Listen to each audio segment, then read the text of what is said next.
Hello, Steve Melendrez. I'm going to be talking, I guess this would be more video posts for my daughter, but and the life and times of a museum artist also. Um, but I'm going to talk about the two artists that have changed my life and my art more than anybody has ever. Now, I guess I've led my life like Forrest Gump, just a floating feather, and things happen. And but it's important that I leave this out to my daughter because sometimes it's really hard to talk to your children about your life or who you are. I knew very little about my father and my mother. I mean, some stories, and I'm sure a lot of people are like that. But it's important for me to, because I really can't talk to my daughter about serious things like this. But anyway, now I also want to talk. This is the way I would be talking to my class when I did talk about different things. This is going to be a series of a lot of lectures to my class, but anyway.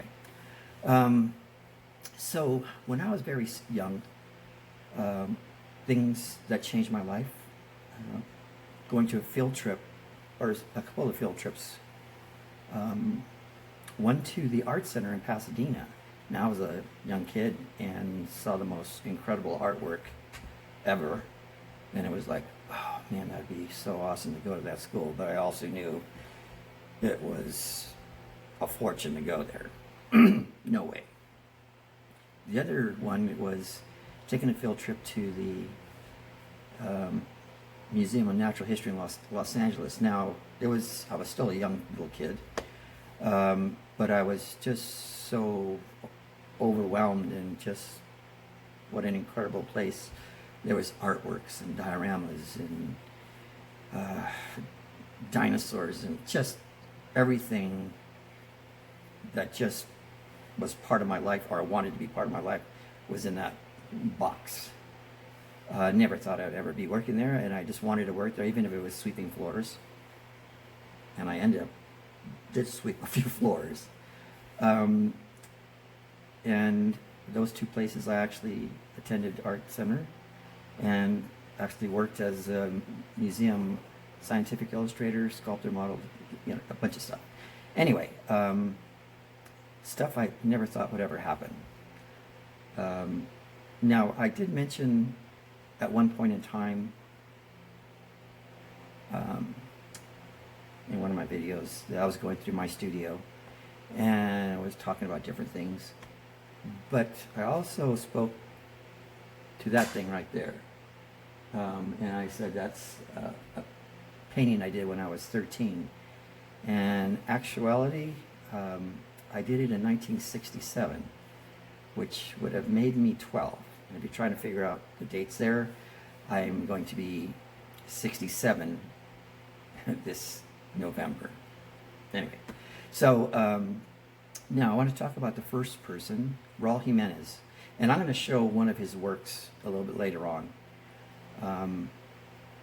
Now, my hero has always been Leonardo Da Vinci, and I try to emulate my life towards that, but I always thought, because I made models and I made sculptures and I did scientific stuff and I made things and painted and the whole 9 yards, but I know that I'm like 1/10 of 1% Da Vinci. But I was also trying to live my life as Charles Knight. Now, if you look that up, that's an old turn of the century guy. Well, maybe a little bit longer than that. That was a museum artist, and he sculpted and he did paintings. So he was the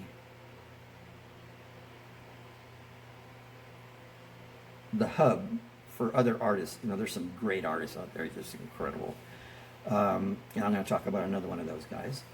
But I want to talk about this guy named Raul Jimenez. And I tell this story to my students because it's an important story because of the stupidity of youth. And I was stupid as most young people are when they're young. And we were high school rivals. Now, some of you may not understand this, but when we used to see ourselves in the quad, we would mad dog, in other words, give somebody a bad look as we passed by. Never met the guy, never talked to him. We just both knew that he could paint well and I could paint well and do stuff. And we just hated each other for some reason I can't figure out. But as time goes on, and you get a little smarter, hopefully everybody gets a little bit smarter when they get older. And I was about 20, 21, somewhere in that range. And I saw him in the mall, and we both said hi to each other, and all of a sudden we started talking. And I realized that this was a great guy. We had so much in common. So we were talking about art and life and all this other stuff, and he said, well, you want to come to my house to see some of my artwork? And I said, sure. And I wasn't really, because I really didn't see very much of his stuff. Anyway, walked into his room, and it looks a little bit like my room, covered with artwork, stacked up all over the place. On the walls, every square inch was covered with artwork, and my mouth probably went like this. And everywhere I looked, there was masterpieces everywhere I turned. And I was thinking I was hyperventilating. Anyway, I was possessed. Just possessed. I mean, I was just in awe more than I have ever been in my entire life. And funny thing is, I bought 7 of his pieces of artwork within a few days. And I was willing to sell my car and buy more because I was just over the top. Anyway, he was working on this giant mural, probably the size of this wall here. And I said, I don't care how much it cost, that painting's mine. And wherever you look, there was just detail, and you'll know when I show you the painting that I have down here, that it was like, oh my God. And it was just like looking over there and looking over there and looking down there and looking over here and looking over, and it was just, it made my head explode. And I said, I don't care. And he goes, well, it's not finished. I said, well, I don't care. It's mine. And he said, yes, I will sell it to you. So I was all jazzed because I was ready to go down there and sell my car to get money for this painting. Now, life is funny. I did kind of the traditional thing. Went to school, went to college, and all that stuff. Got a job, and it was a pretty good job, and whatever. He really led the life of a true artist. He devoted his whole life to his artwork, and it became some of the most, I would have to say he is the greatest artist of all times. I'm not talking, this modern time. I mean, past the Renaissance and beyond. His work is so magnificent, it's like no one can hold a candle to him.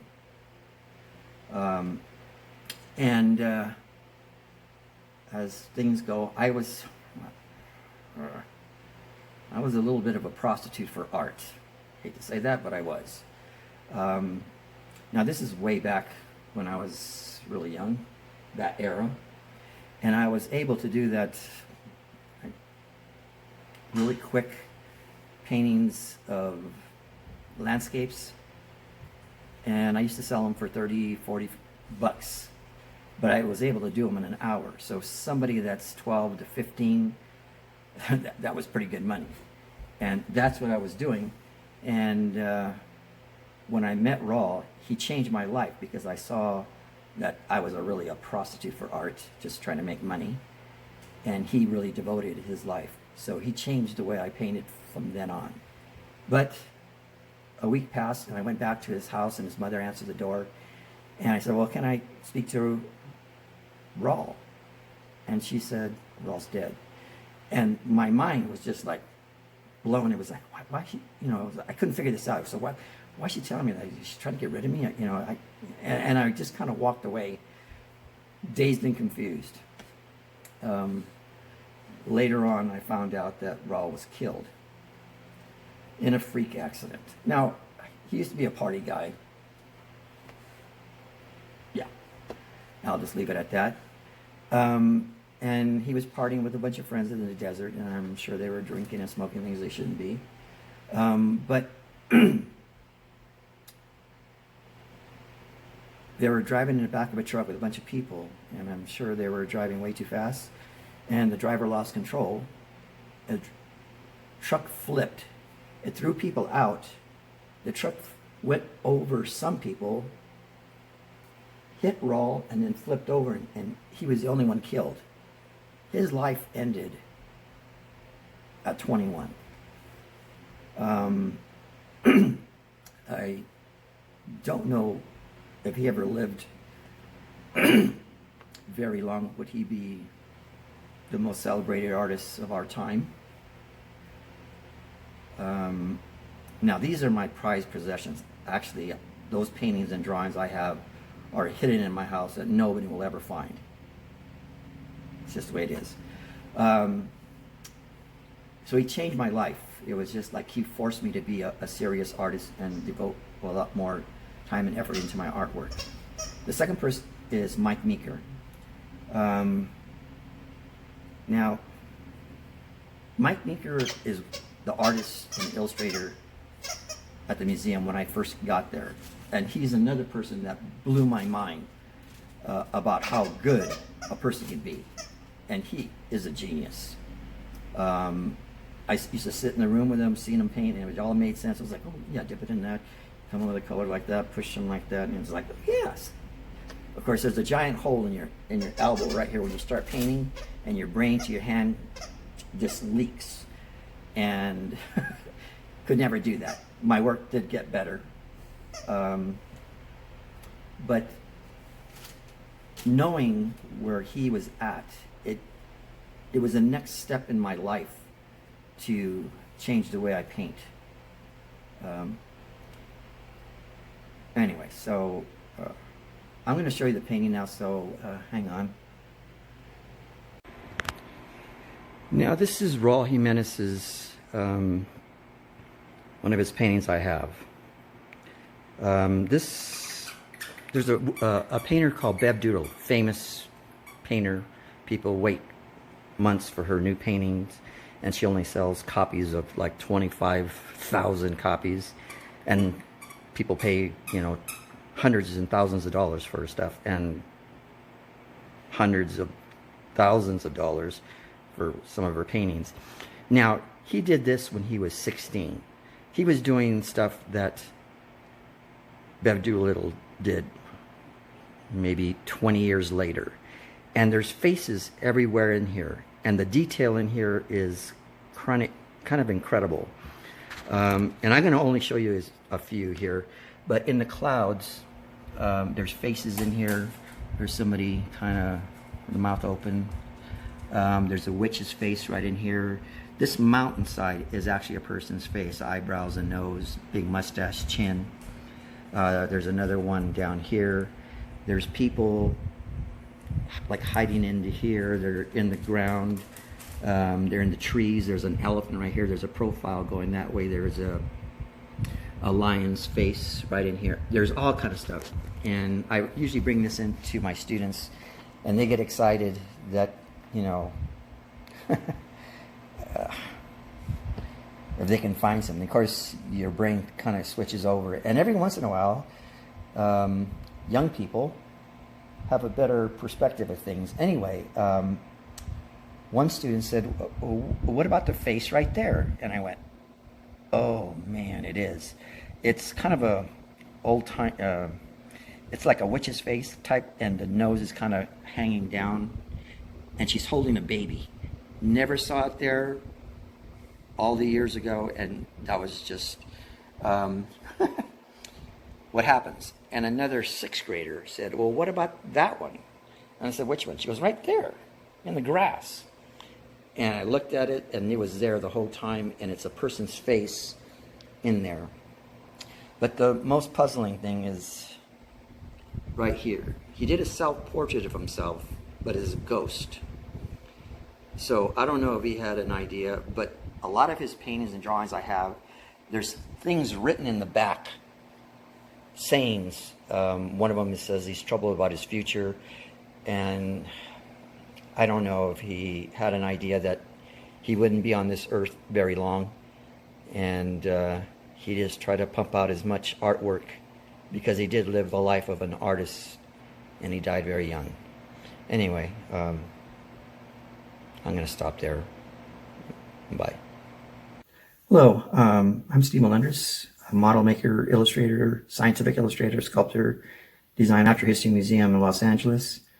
Done a lot of different things, but I'm going to be doing watercolor demonstrations of the techniques I've developed over the years, and it's going to go from a lot of different directions. And also I'm going to be doing videos, I call them video posters for my daughter, so a lot of stuff that I can leave to my daughter about her crazy dad. So I'm taking a lot of different directions, but mainly three. So anyway, that's my introduction that I'm going to attach to everything I'm doing now, so I don't have to repeat this. Be careful out there.